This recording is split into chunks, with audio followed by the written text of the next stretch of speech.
Hello, everyone. Welcome to English Insights. South Korea is known as a modern and successful country. It has a strong economy, advanced technology, and rich culture. However, today, South Korea is facing a very serious population crisis. The country now has the lowest birth rate ever recorded in human history. This problem is not only about families. It affects the future of the whole nation. The crisis touches the economy, society, culture, and even national security. Many people still do not understand how serious this situation is. They think it is a problem for the future. In this video, we will look at the facts step by step. We will explain what is happening, why it is happening, and what it means. Part 1. The Population Collapse. To understand South Korea's population crisis, we must first understand fertility rates. A fertility rate shows how many children a woman has, on average, in her lifetime. For a population to stay stable, a country needs a fertility rate of about 2.1 children per woman. This number is important because it replaces parents and also covers early deaths. When the rate is lower than 2.1 for a long time, the population slowly begins to shrink. In the past, South Korea had very high fertility. In the 1950s, South Korean women had around 6 children on average. Families were large, and children were common in every neighborhood. Life was harder, but having many children was normal. By the 1980s, this began to change. South Korea became richer and more urban. At that time, the fertility rate fell below 2 children per woman. This was an early warning sign, but many people did not worry yet. Today, the situation is very different. In 2023, South Korea's fertility rate fell to just 0.72 children per woman. This is the lowest number ever recorded in the world. In Seoul, the capital city, the rate is even lower, at around 0.55. This means that many women in Seoul will never have children. On average, about half of women will have no children, and the other half will have only one child. These numbers can feel abstract, so let us look at a simple example. Imagine there are 100 South Koreans today. With the current fertility rate, those 100 people will have only about 36 children. When those children grow up, they will have around 13 children. The next generation will have only 5. In just 4 generations, 100 people become 5. This shows how fast a population can shrink. We can also see this problem in the population pyramid. A population pyramid shows how many people there are at each age. In South Korea today, the base of the pyramid is very small. There are far fewer young children than older adults. For example, there is only one 1-year-old for every 4 people who are around 50 years old. For many years, this problem stayed invisible. The total population was still growing, and the economy was doing well. The workforce was large, and GDP kept rising. But population change moves slowly at first. Then, suddenly, the effects become very strong. South Korea is now reaching that moment. Part 2. The future population of South Korea. To understand South Korea's future, experts use population projections. Population projections are careful guesses about how many people will live in a country in the future. These projections are based on birth rates, death rates, and migration. They are not perfect, but they help us see possible futures and prepare for them. Many governments and researchers use projections from the United Nations, or the UN, because they are clear and widely trusted. The UN usually offers three main scenarios for population change. The first is the high fertility scenario, where birth rates rise a lot. The second is the medium fertility scenario, where birth rates slowly improve. The third is the low fertility scenario, where birth rates stay very low. In the past, the UN's medium projections for South Korea were often too positive. Real birth rates kept falling faster than expected. Between 2022 and 2023 alone, fertility dropped by another 8%. Because of this, the low fertility scenario has been the most accurate in recent years. If we follow the low fertility scenario, South Korea in 2060 will look very different from today. The total population is expected to shrink by about 30%. This means around 16 million people will disappear in just 35 years. South Korea will also become the oldest country in human history. About 1 out of every 2 people will be over the age of 65. Fewer than 1 in 10 people will be under the age of 25. Small children will be very rare, with only about 1 in 100 people being young kids. An aging society like this changes daily life in many ways. Streets may feel quiet, with very few children playing outside. Many schools, kindergartens, and playgrounds will close because there are not enough children. Hospitals and care centers for older people will be full. Many elderly people will live alone or in crowded retirement homes. A small group of working adults will have to support a very large elderly population. Cities, towns, and communities will also change. Big cities like Seoul may continue to survive, but many smaller cities and rural areas will shrink or disappear. Shops will close, public transport will stop, and homes will be left empty. Some areas may slowly turn into ghost towns. As the population becomes older, society will lose balance. There will be far fewer young people to work, create, and care for others. This age imbalance will shape every part of South Korean life in the future. Part 3. Economic consequences. Population size and age have a strong effect on the economy.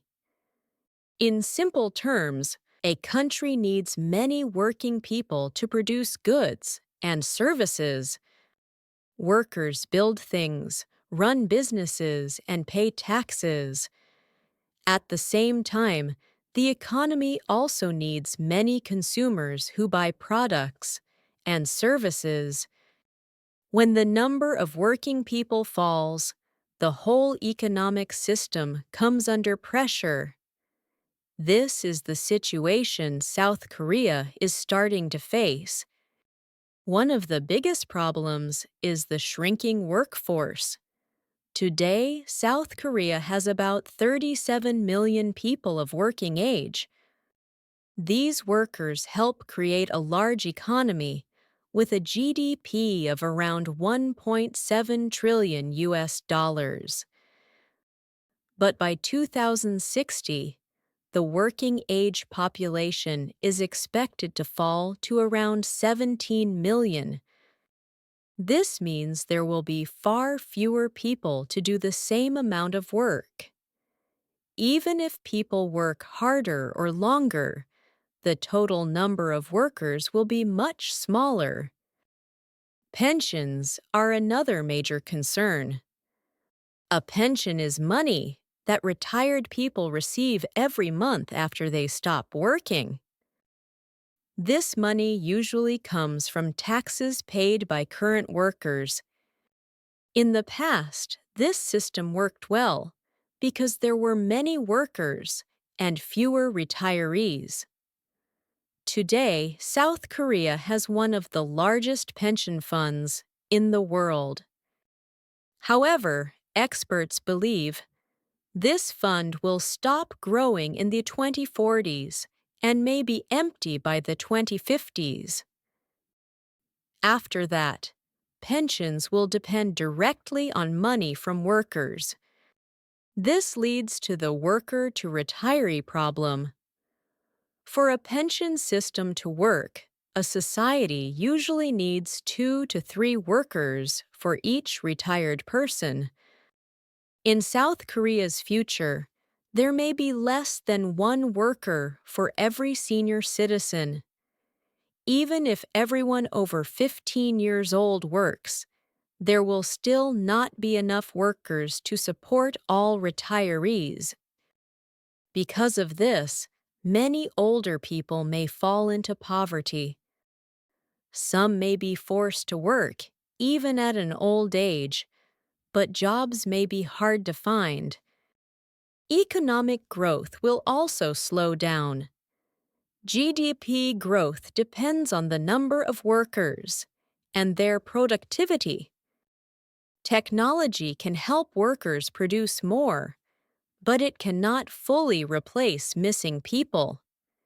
Even with strong technological progress, South Korea's GDP is expected to peak in the 2040s. After that, the country may enter a long or even permanent economic recession. Innovation is another concern. New ideas and inventions often come from young and middle-aged adults. In an aging society, there are fewer people in these age groups. This can slow progress in science, technology, and business. With fewer innovations, economic growth becomes even harder. Finally, the government will face huge pressure. Tax income will fall because there are fewer workers. At the same time, spending will rise because half of the population will be elderly. The government may be forced to cut services like hospitals, transport, or social support.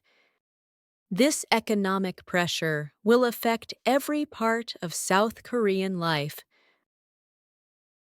Part 4. Social and Cultural Breakdown. The population crisis in South Korea is not only about numbers. It also deeply affects families, relationships, and daily life. One major change is in family structure. In the past, large families with several children were common. Today, families are much smaller, and many people never start a family at all. Marriage rates are falling, and more people choose to live alone. This change is reshaping how South Koreans connect with each other.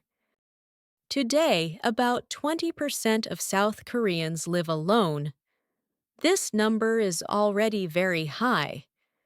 Many of these people are young adults who delay marriage, but many are also elderly people who have lost a partner or never had children. Living alone does not always mean being unhappy, but for many, it leads to isolation. At the same time, about 20% of people say they have no close friends or relatives. This shows how serious the loneliness problem already is. In the future, loneliness is expected to grow much worse. By 2060, around half of South Koreans aged 70 may have no siblings. About 30% may have no children at all. This means many elderly people will have no close family members to rely on. Young adults will also face problems. They will often grow up without brothers or sisters. With fewer people their age, it will be harder to form friendships, especially outside big cities. A large loneliness epidemic is very likely. Youth culture will also shrink. Youth culture includes music, fashion, new ideas, and social movements. In the year 2000, there were about 17.5 million South Koreans between the ages of 25 and 45. This group helped create K-pop, K-dramas, and many global cultural trends. By 2060, this age group may shrink to around 5.6 million people. They will make up only a small part of society. With fewer young people, cultural energy will decline. Many traditions may also disappear.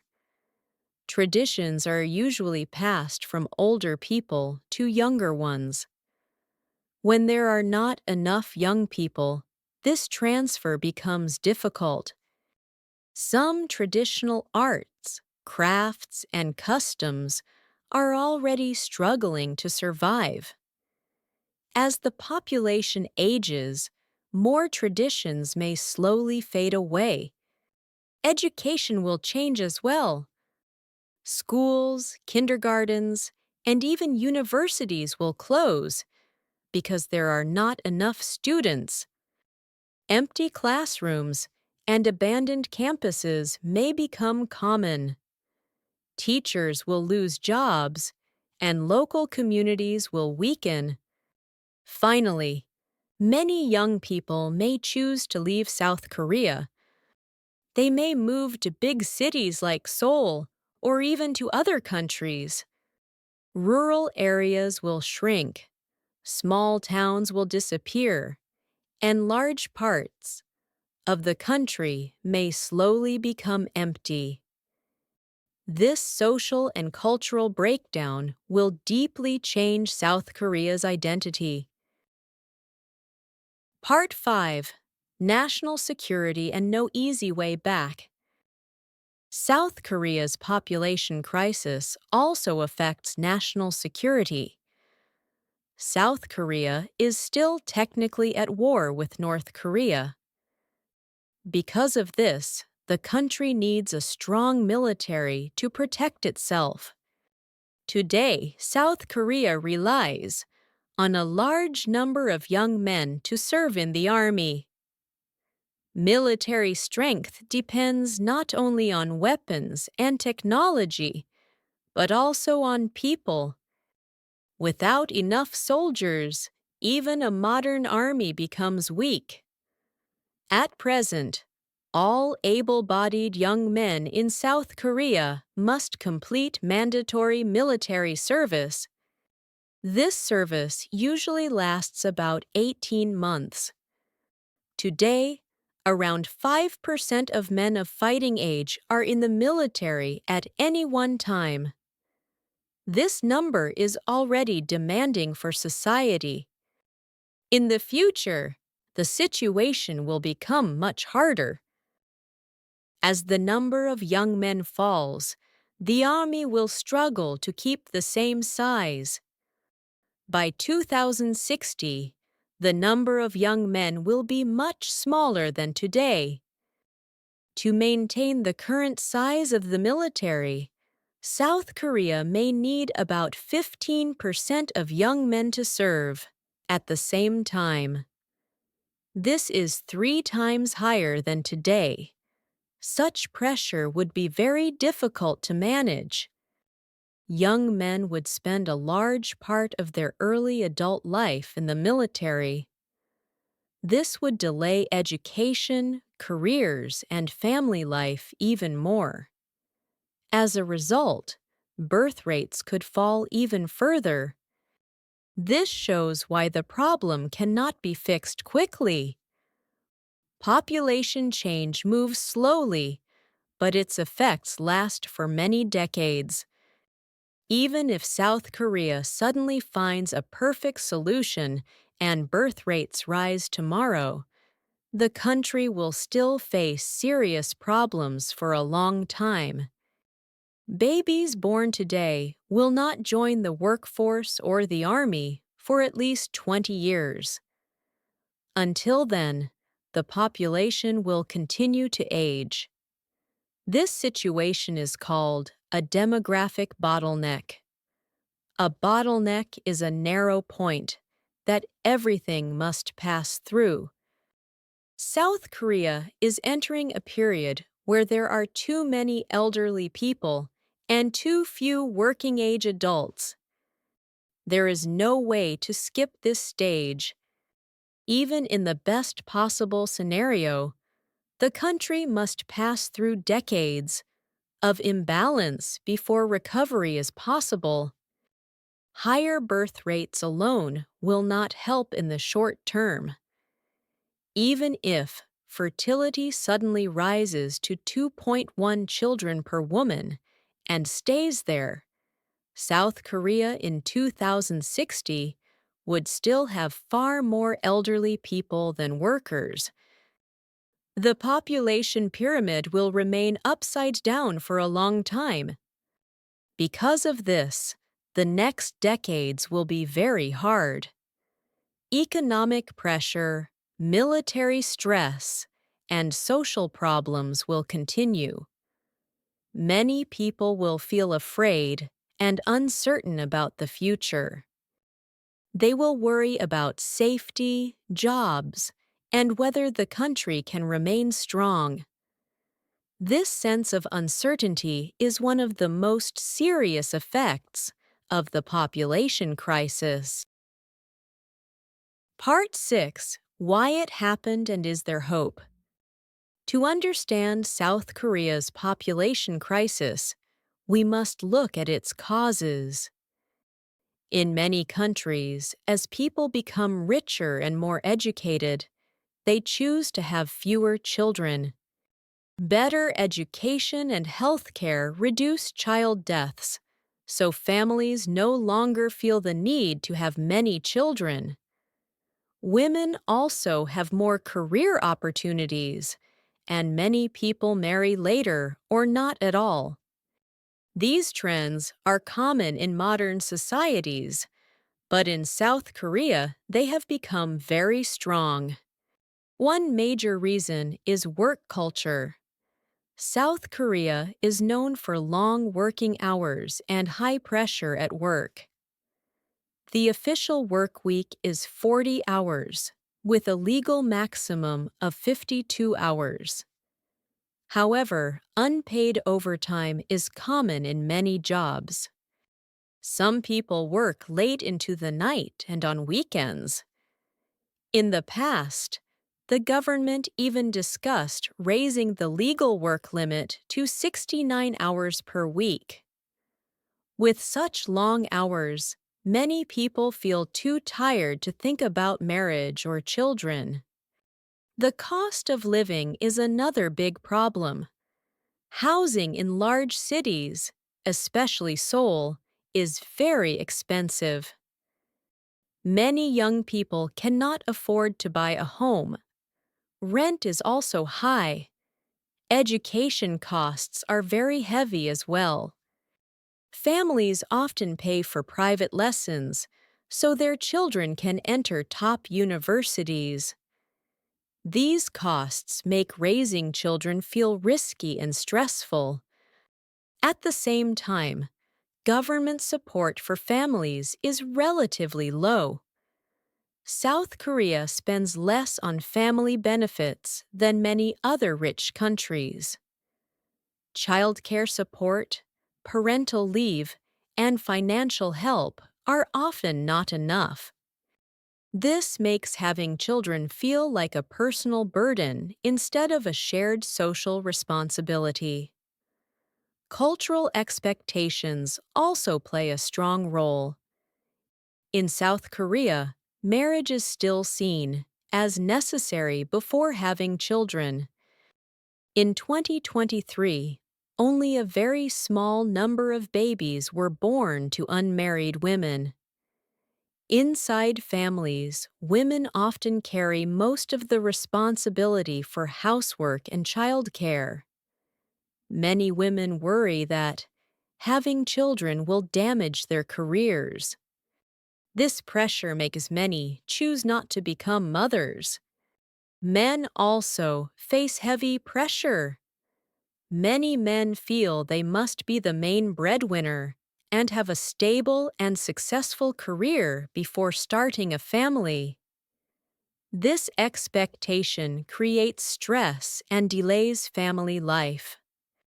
In 2024, births in South Korea rose by about 3% for the first time in 9 years. This is a positive sign, but it is still very small. The situation remains serious.